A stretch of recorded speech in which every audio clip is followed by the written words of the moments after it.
am Molav, the squad leader. And he is Alias. Demolitions.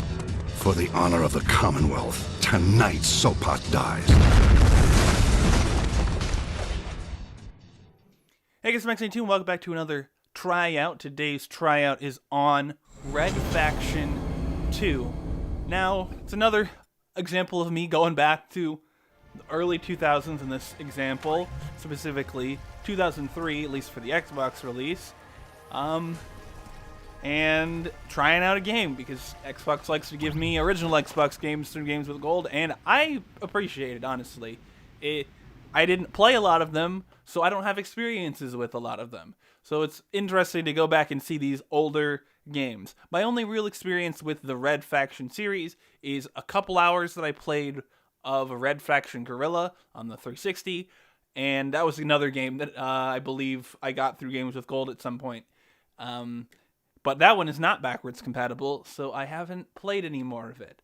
Maybe someday I will have my 360 to finish it, or buy remastered, I don't know. But anyway, we're here to talk about Red Faction 2. I was actually relatively impressed with this technologically for an original Xbox game. I guess, according to what my little bit of research in the reviews, it's not that much of a step up from the first game, but I haven't played the first game, and the first game wasn't on the original Xbox. The way that the destructible objects seem to be seamlessly put into the environment is really interesting, and it's sort of like they don't stand out. Like, it's not like, I can tell this is obviously destructible. It just kind of looks like everything else, and that's just cool to me.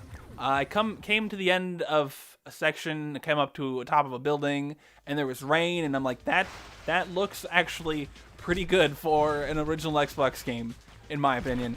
So it was technologically pretty interesting. Gameplay-wise, it's pretty standard, standard shooter type thing.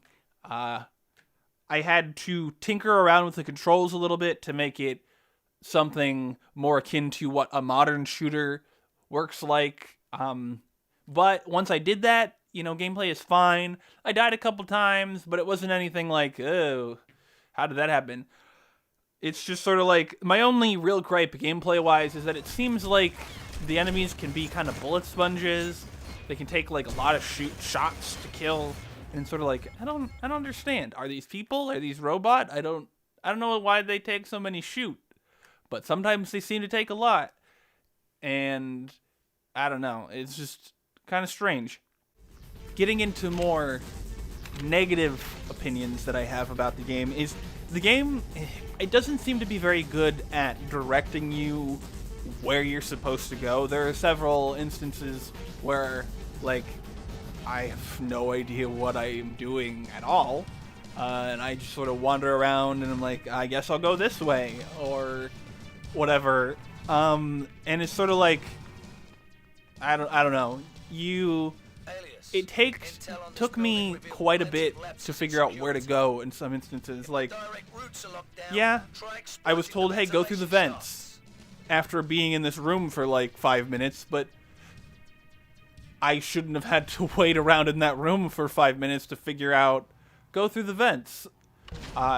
There's something, I think, in the way that the level should be designed that specifically draws me to the vents. And then later there was a section where the doors closed, and I was like, okay, what am I supposed to do?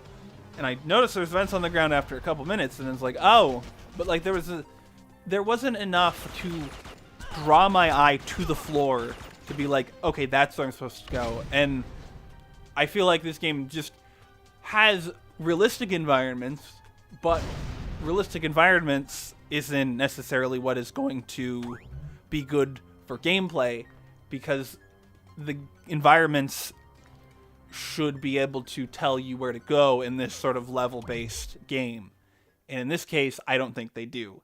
And my other negative is that there's not a toggle crouch in the settings, which I personally prefer toggle crouch. I like to be able to press the button and I'm crouching, press the button and I'm not crouching. Not everyone necessarily has the same opinion on that, but I would at least like the option, and as far as I could tell, it wasn't there. So, yeah. But, you know, I think I'm going to play the rest of it at some point, which means that it passes the tryout. So that's pretty cool and dandy. I don't have anything bigger to say about the game. I think it maybe has some political idea in it. I can't tell too much. I'm not that far, I don't think, in. I've only played like an hour and 15 minutes or so, so I'm not that far. I don't know how long the game is, though, so who knows. But yeah, Red Faction 2 is pretty interesting. I'm probably, like I said, going to play more. So that is, that's that. So we'll move on to the end portion of the video. Go to the description. You can find my links to all my places: Twitter, Patreon, Bandcamp. There's a Tumblr. There's a Soundcloud. Go down there, click the links, go to the places, follow me or whatever. If you go into the comments section, you can leave a comment. What are your opinions? Do you have any experience with the Red Faction series? Do you think this game is good? Have you played it? Let me know in the comments. If you like the video, hit the like button. If you dislike the video, hit the dislike button. Share the video with your friends who also might have an interest in Red Faction 2. I don't know. Do the things. And anyway, thank you so much for watching. I'll see you next time. Bye. Please step back to allow others to board. Damn you!